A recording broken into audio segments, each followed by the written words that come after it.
धान खरीदी के समय सीमा और किसान मन ला उचित मुआवजा दिए जाए के मांग ल लेके कोरबा के भाजपा किसान मोर्चा हा पत्रकार वार्ता लेके शासन ले गुहार लगाही। भाजपा पदाधिकारी मन के कहना है कि बेमौसम वर्षा होए के वजह ले किसान मन ला भारी परेशानी के सामना करना पड़त है।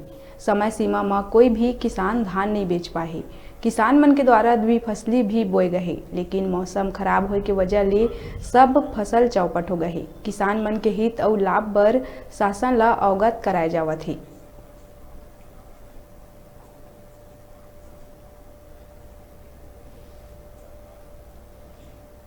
जो धान खरीदी हो रही है, जिसके लिए सरकार ने जो नियत समय रखा था 2 माह का, दिसंबर और जनवरी, और हम ये देख रहे हैं कि दिसंबर में भी बारिश हुई है अंतिम सप्ताह में, और जनवरी में भी दूसरे सप्ताह में फिर बारिश हो गई है, जिसके कारण किसान अपनी उपज को बिक्री नहीं कर पा रहा है और उसमें बाधा आया है।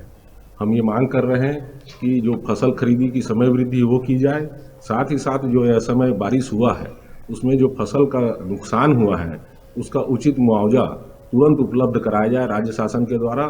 साथ ही साथ प्रधानमंत्री फसल बीमा योजना में इसका आकलन कराकर उसका भी मुआवजा उससे उस बीमा योजना के तहत पैसा दिलवाया जाए, हम ये मांग कर रहे हैं।